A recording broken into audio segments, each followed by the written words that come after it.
Hello, everyone, and welcome to the UTC webinar on IT/OT Telecommunications Convergence.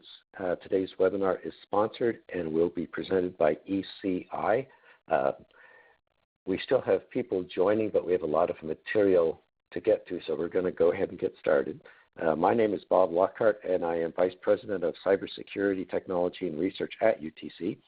Our speaker today is Dr. Scott Wilkinson of ECI. So quick intro, Scott is Senior Director of Portfolio Marketing at ECI. He also has a PhD in Electrical Engineering from Georgia Tech, where he serves as a guest lecturer. His career includes significant interaction with major carriers in the U.S., as well as experience with rural telcos, utilities, and municipalities. This is going to be an interesting session. So, and before I turn it over to Scott, let me cover the usual housekeeping items, if I could, please. First, this call is being recorded. Next, your lines will be muted for the duration of this call. Next, you can submit questions at any time during this call using the chat window on your ReadyTalk screen. We will hold questions until the end of Scott's presentation and answer them then, because there's just a lot of material today. Next, the slides and the recording from this webinar will be available by next week on UTC's internal website networks. That's available to UTC members. And finally, today we have a mix of utilities and technology partners on the call. And that's pretty much all the housekeeping, so we're ready to get started. Scott, are you there? I'm here. Excellent. Okay, it's over to you. Great. Thank you very much, and I appreciate everyone taking the time to either listen to this live or download it later. The title today is IT/OT Upgrades Made Simple, and let me give you a quick brief overview of what we're going to talk about today. First, you're probably familiar with this, but we're going to level set so that everybody's on the same page by talking a little bit about what the utility telecommunications infrastructure looks like today, how networks are being built for telecommunications within utilities, and what technologies are being used, limitations and the benefits of that current technology. And then we're going to talk about some advanced technology alternatives, things that have come out in the last few years, which are be of interest, especially in IT/OT convergence. And we'll go through and explain what those are and why they might benefit and make this IT/OT convergence a lot easier than it might have been in the past. And then we're going to take it to a concrete network upgrade example to show exactly how this would work. How would you change from the current utility telecommunications infrastructure to the next generation with the advanced technology alternatives? And the nice thing about having a new technology is that it allows you to take advantage of all the innovations that are happening with that technology, which can lead to future expansion, not just in terms of bandwidth and size, but in terms of flexibility and applications and things that you can do with the network. And we'll finish up with some conclusions and some Q&A. So at the end, we have plenty of time for you to ask questions.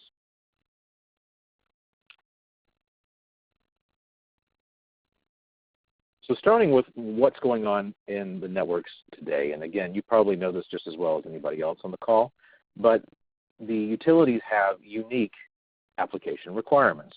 So if you talk to a service provider, a traditional telecom service provider, they may or may not have any of these kind of problems that you have to deal with on a daily basis.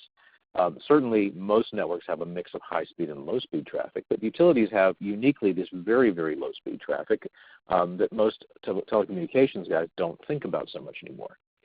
Certainly, the traditional data traffic is there. You've got internet access, and you've got database backups and all those kind of things that are going on, perhaps video and other things going on. But you've also got protocols like Teleprotection, and you've got your SCADA, and you've got your RS-232 serial, and all that happening at the same time. And those have very strict requirements for things like latency and jitter, which is changes in latency, for round-trip delay, for being symmetrical, for being turned on all the time. And if there are problems with those, it's not like in a traditional telecommunications network where you may lose a voice call. You're talking about some serious damage to the critical infrastructure that you're supporting. So there are very, very strict requirements that the critical infrastructure kind of guys, the utility guys, have to worry about on their networks. And so what those networks look like right now generally is what we call a network divided. And there are good reasons for this, but what it means is that you're generally running two networks. You're running an IT network, which is doing all of your traditional communications, voice and internet access and database backup and those kind of things. It's generally a high bandwidth network. We're talking about megabits and maybe even gigabits of bandwidth per second with a packet or an Ethernet type of infrastructure. And there are things that build on top of Ethernet. You may have heard IP or MPLS, but basically it's all based on packets. And there's not really a whole lot of latency or timing requirements built into that kind of network. The bandwidth gets there when it needs to get there eventually. If you see a slight jitter or change in timing and it takes a little bit longer to get something, most of the time you don't notice it. People are used to that kind of thing.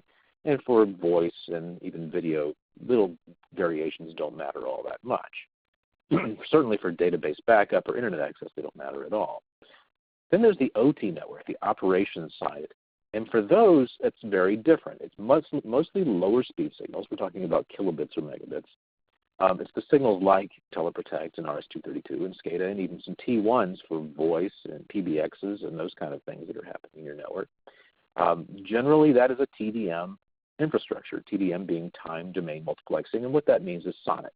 In the United States, it's SONET. Outside the U.S., it's SDH, but basically it's the same thing. But it's all very, very strict latency requirements, very strict timing requirements, and it's a different kind of protocol designed to do a different set of things within the network. And again, there's nothing necessarily wrong with this. This was the right way to build networks up until recently. But the problem is you do end up with a duplicated management structure. You've got to have management of both of them. You have a duplicated fiber infrastructure many times. And then, of course, different real estate and power and resources, all of that duplicated. And it sure would be nice if you could find a way to bring them together. And there are lots of reasons why you might want to bring them together. And you've probably read about some of these recently, a lot of articles. This is certainly a topic that comes up at a lot of the trade shows. Why would you want to bring IT and OT together? And there are lots of reasons. One of the biggest is information exchange. On one side of the network, you have billing and analytics and data centers and those kind of things. That's your IT network. On the OT side is when you're getting all of your metering information. That's where you're doing your planning and your forecasting. That's where you're getting all of the data from the field, from all the different monitors and sensors that are out there. And increasingly, those two need to talk to each other. You need to have the metering information so that you can do smart billing. You need to have the analytics to be able to do better planning and forecasting. You need to have access to the data centers for the large amount of data that's coming out of the field and then being able to analyze it. So more and more, it's important to have those links across the networks so that they're able to talk to each other. But it's not just the information exchange. It's also improved operations. Remote access is something we hear about all the time. We want our employees to have the ability to dial in from outside the network and come in. And generally, that's an IT function because you want to have security and access and everything built in through IT. But increasingly, you want them to have access to the OT side of your operations. You want them to be able to do operations and be able to read operations and see what's going on over there. So again, having those being able to cross gives you a lot of opportunities, but then you have the issue of security. And security is something that people sometimes neglect until it's a bigger problem than it should be, but there have been a lot of recent cases, very, very visible cases where utility networks have been hacked worldwide, and security has become a bigger and bigger problem. And it sure would be nice if you could centralize that and have something that's more proactive instead of reactive. And then, of course, having common management means one pane of glass, one set of skills that you have to have. And alarm correlation is something else to think about. If you have alarms going off in your IT and OT network, it sure would be nice to be able to figure out if they're coming from the same source so you can send one set of troubleshooting out to get it fixed. And then finally, there's the obvious, which is network efficiency. Taking redundancies and removing them as much as possible from the network, reducing the amount of fiber you have to use, reducing the amount of equipment and the power and the real estate and the technology and all the other things that are in your network. That network efficiency is what's usually pointed to first, but the other ones are actually probably stronger drivers. So to get there, we need to look at what we're doing right now and look at the OT networks, for example. Generally, the OT networks are transporting low-speed signals. Generally, they're over SONET outside the U.S., maybe SDH, and there are specific requirements for things like low latency. It has to be very reliable. Deterministic means that you have to know where that traffic goes at any time. So if you know it's going from A to C, it always goes through B. It's never going anywhere else in the network. That's deterministic. It means you always know where it's going. And if it fails at B, then it's going to go to D. So it goes A to D to C. You have to know at all times where that traffic is. Synchronous means you've got to know that it's carrying the timing signals as well, so that you have very, very tight links on timing. And SONET, of course, is synchronous optical networking, means it's a synchronous protocol. It was built to do that. It does a great job. And SONET has always had this benefit of being relatively easy to set up. It's circuits through the network. It's point-and-click, point-to-point, end-to-end networks. It's very easy to set up. The problem that SONET has is that it's voice-oriented. When it was built, voice was the predominant traffic in the network. And everything around SONET is built around making sure that voice works. And as the networks have moved on and the internet has become a bigger thing and data has become a bigger thing and video has become a bigger thing, SONET just cannot keep up. It's got these things built into it. It's over-engineered in many ways. The containers are the wrong size.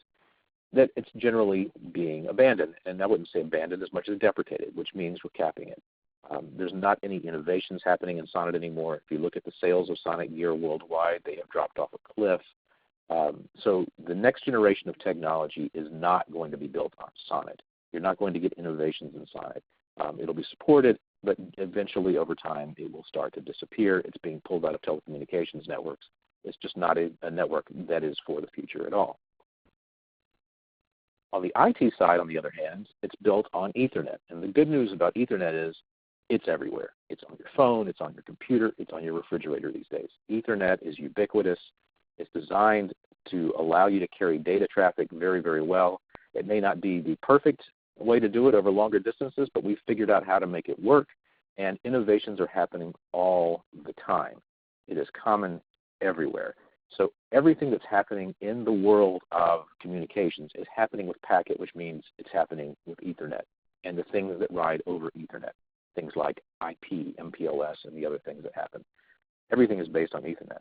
So Ethernet is a great technology to base a network on, but it's really not connection-oriented. It was never designed to do the things that SONET does so well. It's more complex. Generally, you have to understand more about routing and how nodes work and setting things up. It's not if it starts at A, it goes to B. It's much more complex, much more technology intensive, and the biggest problem, of course, is it doesn't have the latency and the other issues that SONET, again, handled very, very well. And then there's the issue of how you combine them. Right now, to combine this infrastructure, there's not a really good way to do that. SONET SEH is not really good at carrying packet. There have been ways to do that. In fact, 15 years ago probably when I started in this industry, we were coming up with ways of putting Ethernet and ATM at the time onto SONET, but it's very, very inefficient doing that. Packet is not very good at carrying connection-oriented services. And again, there are some innovations and things coming up that do an okay job with that, but Ethernet in particular does not do a great job with that as well. And what that has meant is that in the past, the IT and OT networks have not really been combined all that much, except maybe through wavelength division multiplexing, which means they're sitting next to each other on different colors of light on the same fiber, but they're not really integrated together. So really, for better efficiency in your network, there needs to be a technology that bridges IT and OT, that has the capabilities that both of those technologies have done so well in the past. And what you're looking for then is a successor for SONET, because on the IT side, I think we've pretty much got that down. So SONET successors is something people have been working on for several years now, and they've come up with a couple of different ways to do it. One is a technology you may have heard of called OTN. OTN stands for Optical Transport Networks. So when you hear people say OTN networks, they're saying Optical Transport Networks, which is the same as saying ATM machines. OTN is a terrible acronym, but it's what we're stuck with. OTN is a great technology, though. It's circuit-based. It looks like SONET, but it's designed for data. It's taken out a lot of the extra engineering that was there when we thought that the stuff was just going to be voice. The container sizes are built around data. It is connection-oriented, again, point and click. If it goes from A to C, it goes through B every time. We know where it's going to fail over to D. All of that's built in, very much like SONET. The problem was the lowest container with OTN is gigabit Ethernet. If you're talking about an OT network where you have kilobits and megabit kind of signals, this is very, very inefficient. There's just no way you're ever going to fill up the lowest possible container in OTN. So OTN makes sense for a lot of networks, but not really for the OT networks that utilities are having to deal with. Another alternative is something called, you may have heard called MPLS-TP. Now, MPLS, multi-protocol label switching, is something that's built on top of Ethernet to allow it to scale.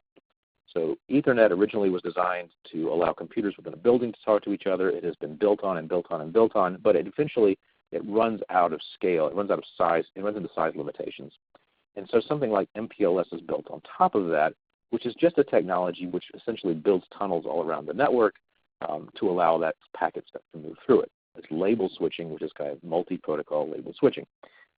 There is an adjunct to that. The TP is transport protocol. So the MPLS people have said, we needed a version of this that does what SONET did, and that's the MPLS-TP version of MPLS. It's circuit-based, but it's compatible with those Ethernet networks that are out there. It's still connection-oriented, but it doesn't have that lower limit on bandwidth, something like OTN has, because it's packet-based. So for utility networks in particular, worldwide, we've seen this happen.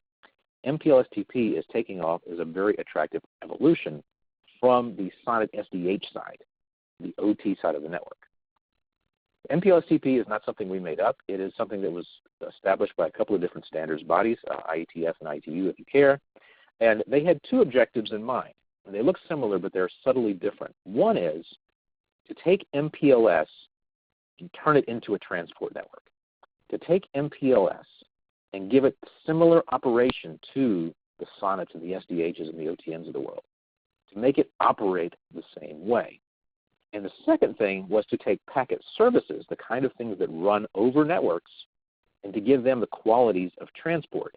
So give packet services the predictability, the reliability, the operations administration, the performance monitoring, all those things that SONET and SDH already gave you.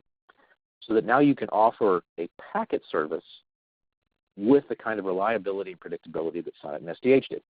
And so the way we got there, the standards bodies looked at IP-MPLS, the standard MPLS that was out there, and said, you know, there's a big chunk of this that we just don't need. Things like dynamic routing and rerouting, those kind of things, we just don't need them. All that complexity can be dropped. But there's some extra things that aren't there, things like the operations administration, maintenance, the performance monitoring, those kind of things. We need to add a little bit back in.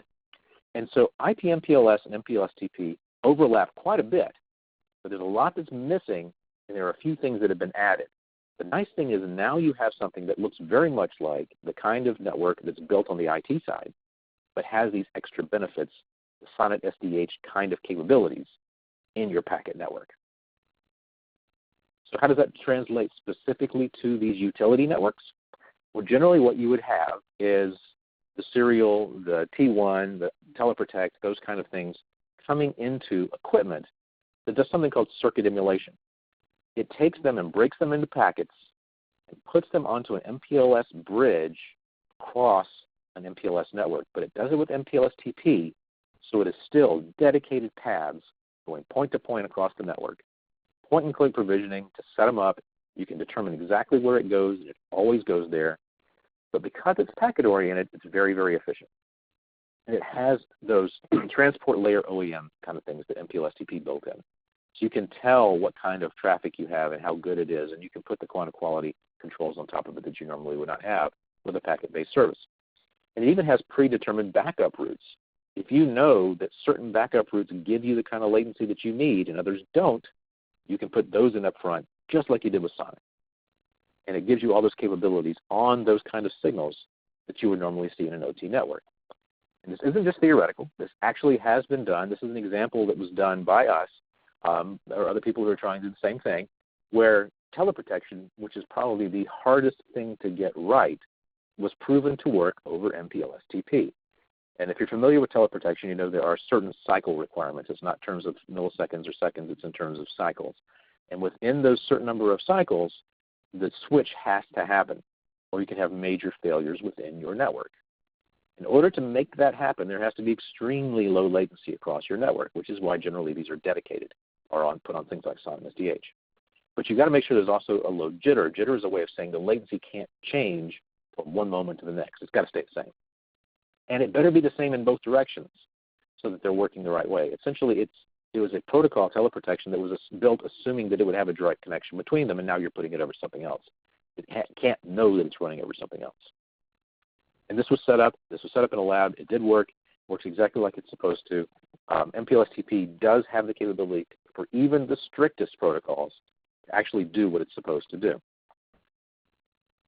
So let's look at an actual example of how this would be done. So now you've got this technology, this MPLS-TP type technology that you can use. How would that work in a real network? And I apologize, it's kind of a bit of an eye chart if you're looking on a smaller screen. There's a lot of stuff going on here, but let me quickly go through and show you the things that are important in this network. And this is designed to show you the kind of connectivity and the kind of things that are going on in an IT and an OT network that may happen to be running at the same time. This isn't necessarily physical infrastructure. It's more of a logical diagram. So first of all, we have T1s. T1s are all over utility networks. They can be carrying voice. They can be carrying different protocols. Some of the other lower speed things actually map up into T1s.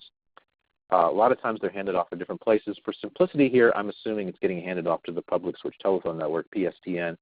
That means you're handing it off to your local phone company, and that's carrying it somewhere else. So we have T1s at the remotes being collected and handed off. Also on this network, you'll see Teleprotect traffic, C3794. Generally, that is going to be going from a remote location to a remote location. There's no reason for it to ever stop anywhere in between. It's going to be routed around the network between locations that need to have protection. You'll also see on this network Ethernet traffic. Ethernet traffic is everywhere.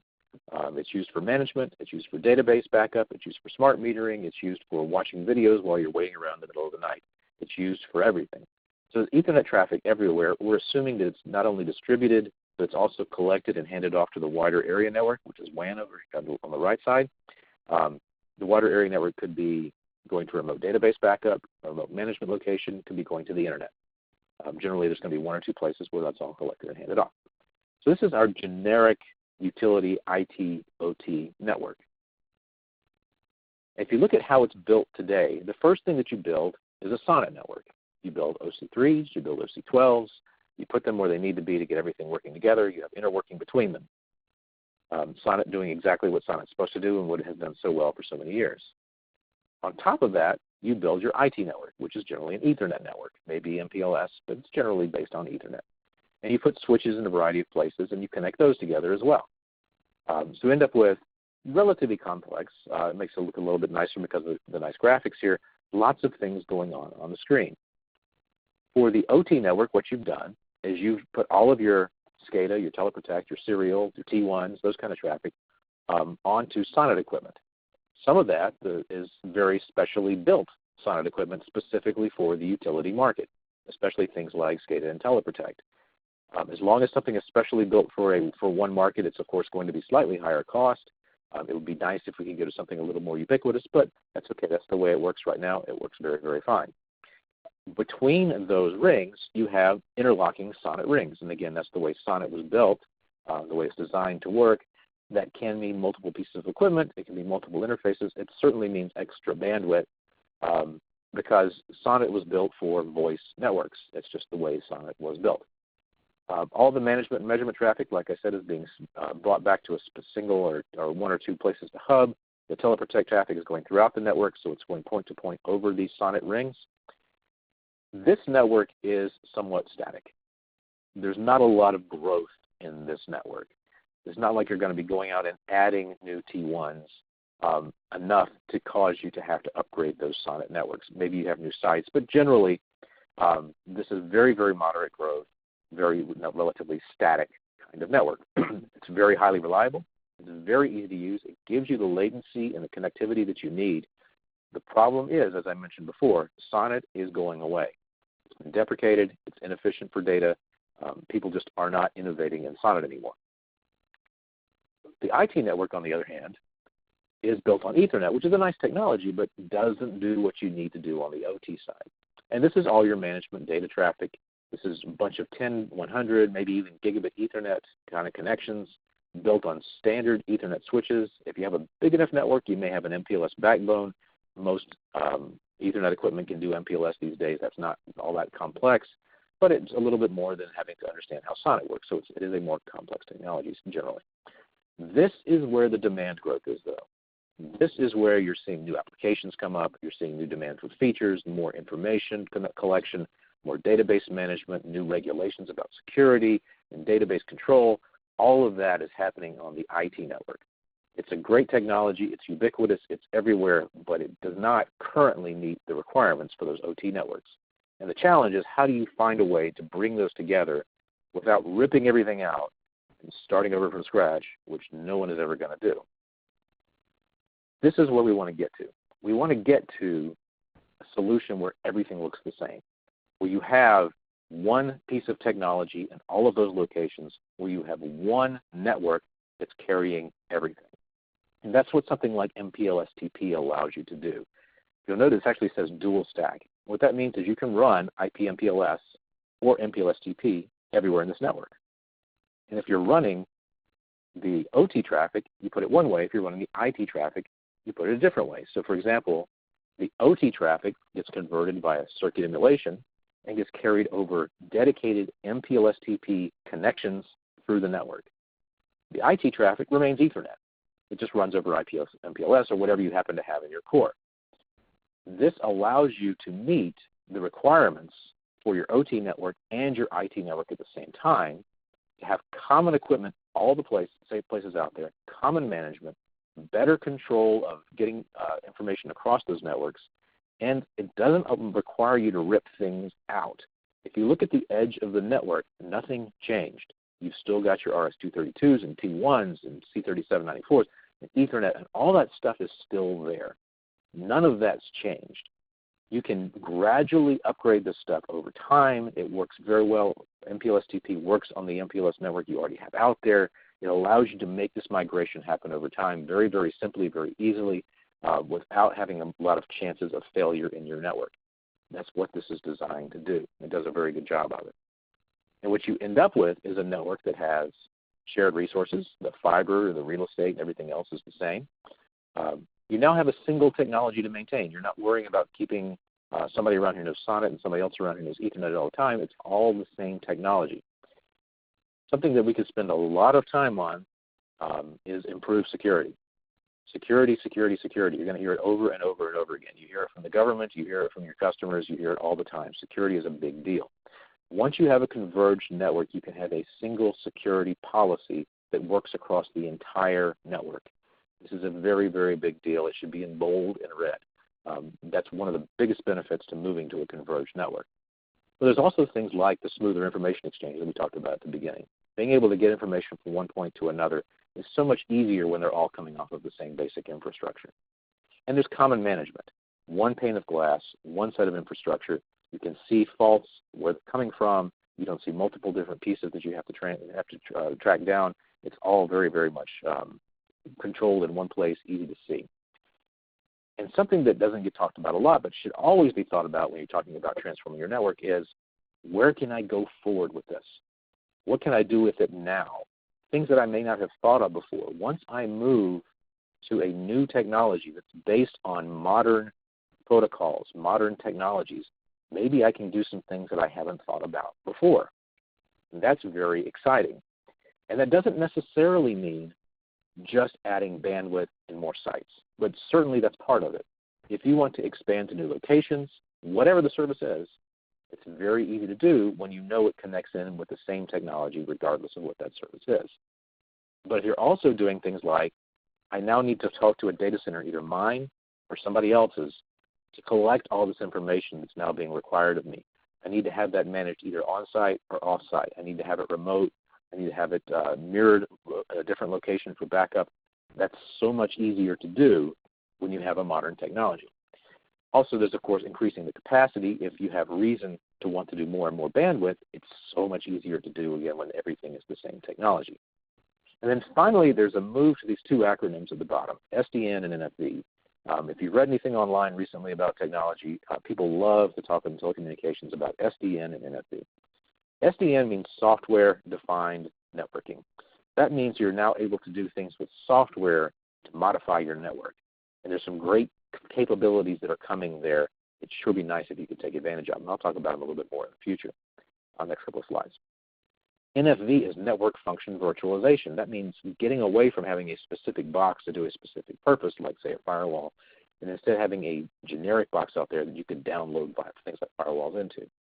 These are innovations that are happening across telecommunications.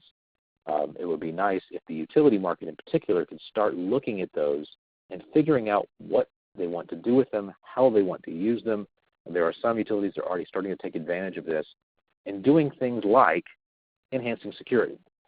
Right now, generally, the way we do security is when we see a problem, we attack it. If we know a specific kind of problem is going to come up, we put up a wall that blocks it. But it sure would be nice if we had security that was a little more intelligent than that. It could say things like, I've seen this one ID log in from Tulsa, Oklahoma every day for the last 3 years, and today it's logging in from Shenzhen, China. Maybe that's not right. Maybe I should look deeper into what that person's actually doing. Maybe it's legal, maybe it's not, but having something that actually is proactively able to look out and say, this segment of the network, which has always been kind of backwoods, not doing a whole lot, there's a lot of stuff going on there now. It seems to be connecting to the internet more than it used to. Perhaps I should raise that as a flag. And a way to look at the 50,000 other things that are happening in your network and saying, those don't look nearly as high priority. Maybe I should let you just focus on this one and tell somebody to go look there first. Those are the kind of enhancements that are happening in security across the industry. That's the kind of thing that SDN allows you to do, to have those kind of capabilities. And if you have modern equipment, that's the kind of thing you're able to get to.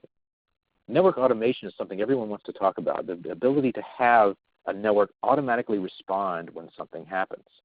So there's some really nice things that can be done when you have automation in there. If you know something specific happened at point A, that should cause point B to happen, whether that's a billing activity or a database backup activity or a data control activity, whatever it is, that's the kind of things that we're talking about being able to do as well. Network optimization, making sure that the data over your network is actually the right amount of data. We're not sending the same thing over and over and over and over again. That's what deduplication allows you to do. Network segmentation is an interesting idea. That is, if you have something strange happening in part of your network, you might want to segment that part off for a while you do some investigation there. Or you might want to say, I have a specific application that I want to give priority to for a little while. I want to segment flat across my network, part of the network, to have higher priority or have different capabilities for a little while. That's network segmentation as well.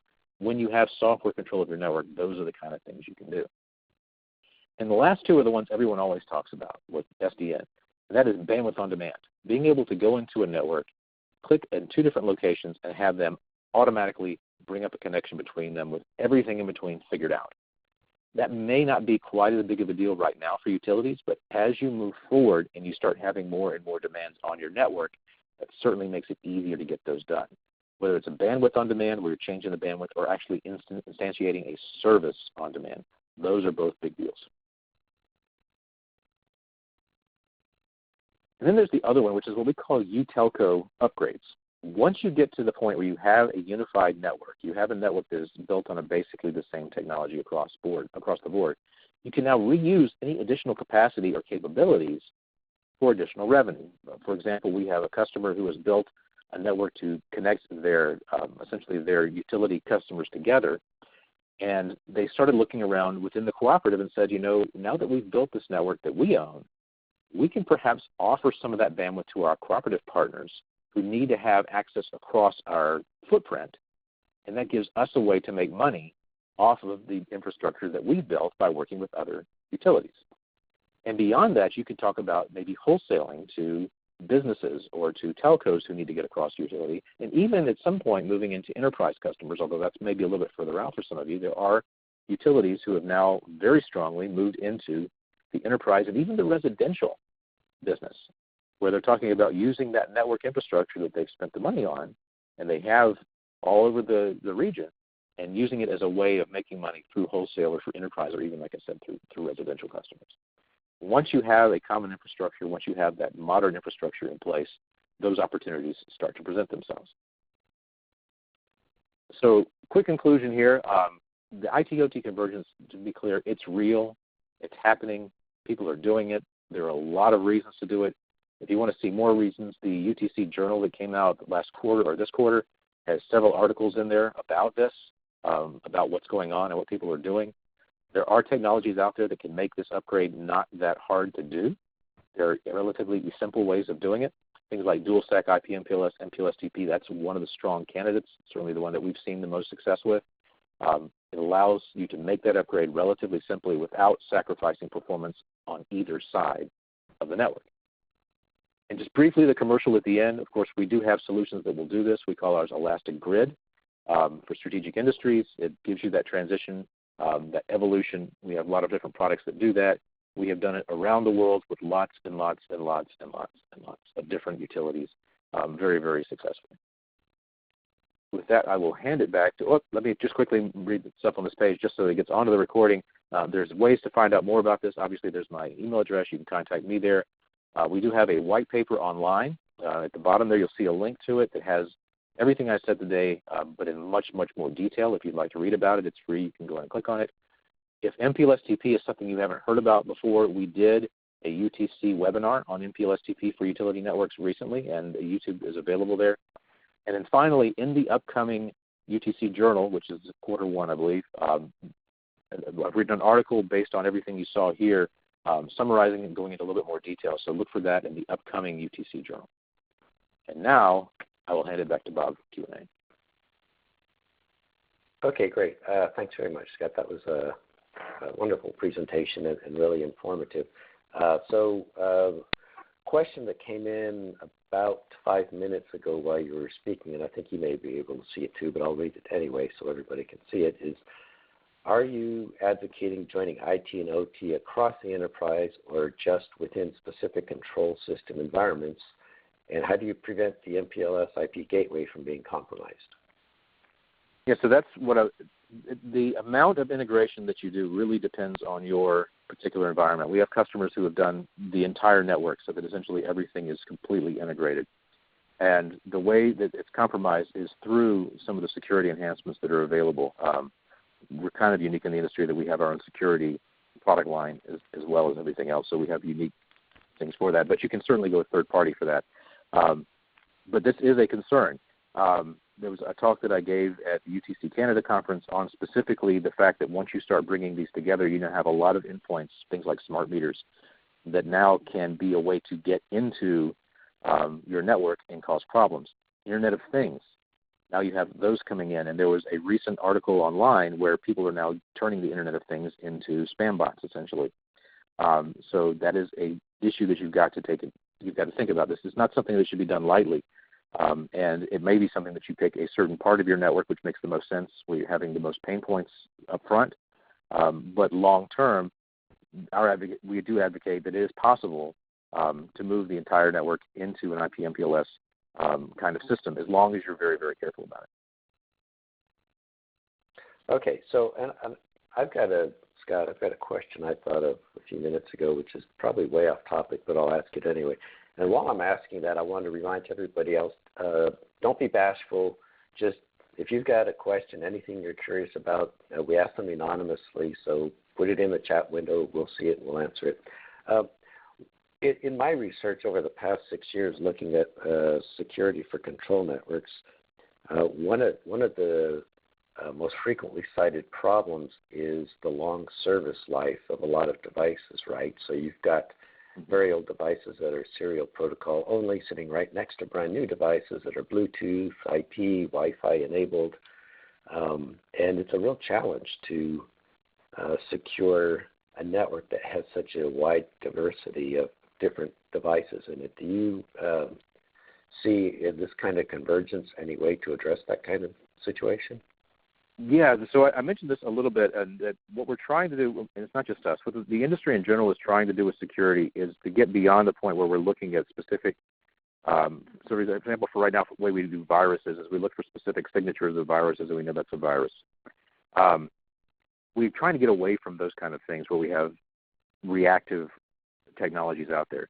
We want to get to the point where we're able to look more intelligently at what's happening in the network and have machine intelligence that's able to understand that perhaps that's an anomaly, that's something security that we need to deal with.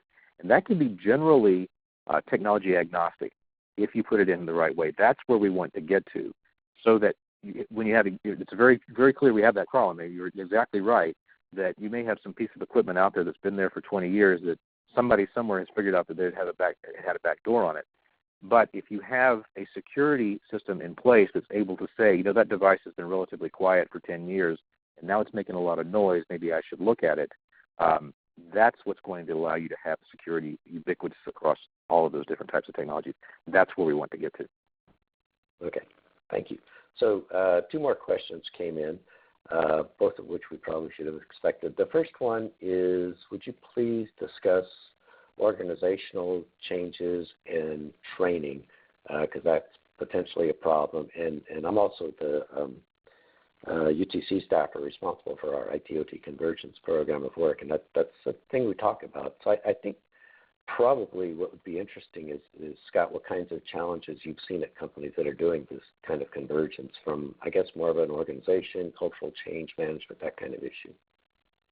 Yeah, it's always the biggest problem, but it's unfortunately the one that we're the least able to solve for you. It's always interesting to go in and start talking about this with the IT guys and then go and talk about the OT guys, and they both want to implement it, but they want to implement it in different ways. You both have the same goal. You both want to get to the same place, but it's very, very hard to get them to work together sometimes to do that because of things that are built in about who's in charge of what and who has to respond at certain times, who has the pager, who doesn't have the pager, who builds it, who doesn't build it. And honestly, with the smaller companies, we have less problem with that. If you go into a small company where everyone understands the pain points, everyone understands this is something that needs to be done, then we can generally do training across the board and solve these problems. It's when you get into the larger companies where this becomes a bigger issue, and it has got to be driven culturally from the top. The nice thing about it is that Ethernet is something that people generally understand, even if you're on the OT side, and if you can make the technology friendly enough, and MPLS-TP was designed to be friendly enough, that they can look at it and say, you know, that looks a lot like what I've already been doing, then they feel a lot more comfortable with it. Whereas on the IT side, it's got the word MPLS in it, so they feel comfortable with it already. Although sometimes you get into these religious wars about whether or not the TP should be at the end. That helps a lot. It helps that it's based on something people have seen before. We're not coming in with a new set of acronyms. So I absolutely agree. Organization, training, culture is always going to be the biggest barrier, but unfortunately, that's something that happens every time you try to change a network. We do everything we can to try to make that as easy as possible and make everything look like what it's looked like before, so there's as little of those problems as possible. Okay, thanks. Yeah, and I'm sensitive to the fact that you guys are not organizational change management consultants, so that's a and we don't want to be in the middle of that fight as much. If we can avoid it, we'd like to. I understand that there's other people who love being in the middle of that. I don't understand them, but they do. Okay, another question which we should have seen coming is how do you, and this is asking your opinion, how does carrier Ethernet stack up against MPLS-TP? Sure. So carrier Ethernet is, I used to have a guy that worked for me that was very involved in the standards bodies. And he absolutely hated carrier Ethernet because his entire life was based on Ethernet. And he said Ethernet is layer 2, carrier Ethernet is trying to be layer 3. And if you don't know what that means, don't worry about it. But essentially what it means is carrier Ethernet is trying to do more. But carrier Ethernet is a great job. Carrier Ethernet is terrific for essentially what it does is it allows you to offer an Ethernet service to an end customer with performance monitoring and OAM and those kind of capabilities. So for an end customer, you're now giving them TDM type of capabilities. You can now look at the service level agreement and those kind of things on Ethernet. But it's fundamentally defined to be an Ethernet service with capabilities built on top of it. Even carrier Ethernet eventually runs into problems with scalability. So carrier Ethernet networks, so for example, if you look at some of the largest networks in the world, things like AT&T and Verizon and Grant Telecom, those kind of guys, they'll put carrier Ethernet at the edge to carry the services into the network. But then once it gets in the network, it's got to go over something that scales better. And that's where they put an MPLS network in. And that's where you run into the issue of, I've got this MPLS network in here. If I want to offer a service that has certain capabilities across that MPLS network, I've got to do very specific things to make that happen. And MPLS-TP is designed to do that for you. So if, for example, you're offering a service to a customer that has very strict latency requirements, MPLS-TP allows you to get across that core network with those requirements intact.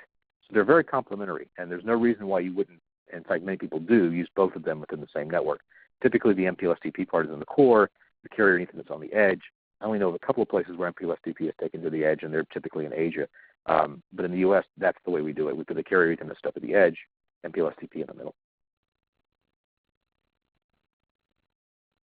Okay, thanks. I have another question that came in through email, surprisingly. It says most companies are, and it says most companies are licensed under Part 90. Once a license sells successive bandwidth, the licensee becomes a common carrier. Licensing challenges. Do you guys have any involvement or visibility to how to address that issue? Yeah, we do. It's a lot more than we can get into here because it's not my particular area of expertise. It is something that comes up occasionally when we talk about the word U-telco in particular, that there are licensing problems that come in there. You have to make sure that you keep certain things separate from each other, and so that they aren't seen as giving you a competitive advantage. But it's not something that I'm an expert in, and I'd be afraid to say too much about it. But it is something that we have some capability to talk to you about. Okay, cool. Thank you. So I don't see any more questions on the ReadyTalk screen right now. I'm going to do kind of a little bit of a shameless plug for UTC here. For those member utilities that are on this call, so the members of UTC that are utilities, you may know we have a committee inside UTC called Utilicite that also deals with monetizing excess communications capabilities. So what you were talking about a few minutes ago, Scott, they also look at pole attachments and fiber deployments and stuff like that. Oh, we do have another question. So if you are a member utility of UTC and you have not been involved with Utilicite and would like to be, get in contact with me. And my easiest email to get me at is itot@utc.org. That's IT like information technology, OT like operations technology, itot@utc.org. We got one more question in just now.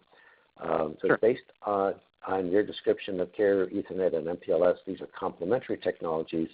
Where do you see these two in the development product lifecycle? Okay, so Carrier Ethernet started out with a couple of different proprietary ways of doing it, things called PBB and PBT, and who cares about the acronyms, but they've been around for a while. And it's relatively, at this point, mature. There are still some changes going on. The nice thing about the Ethernet forum is that they will always justify their existence by continuing to come out with new ways of using the technology. But Carrier Ethernet is a very standard, very mature technology.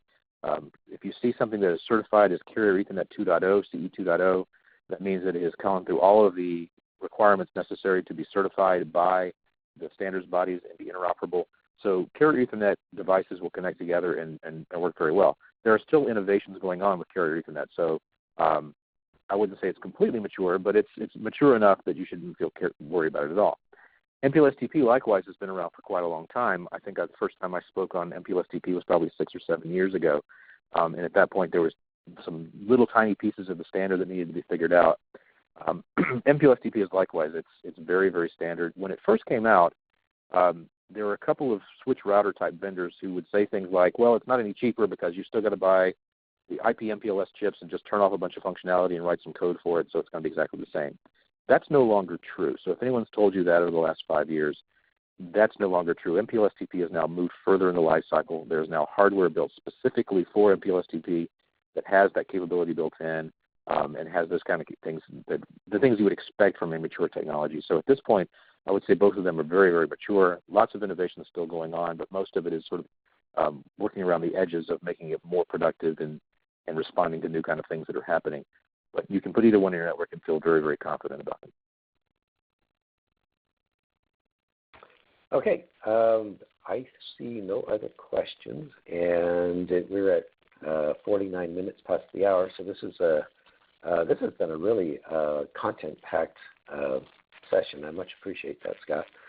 So I'm going to say no other questions. Thank everybody for our time today, especially Scott. Thank you for an informative and thorough and well-researched presentation, though I get the feeling that research means just talking about what you already know, which is great. For everyone on the line, if you, again, want to reach out to UTC, just contact me at itot@utc.org. And as mentioned before, the slides will be available on UTC internal networks within a few days, and Scott's contact information is there, or you can email to me and I can get them to you. So that being said, let's call it a success. Thanks again for a very good presentation, Scott, and that terminates this meeting. Thank you, everyone. Thank you very much. Mm-hmm.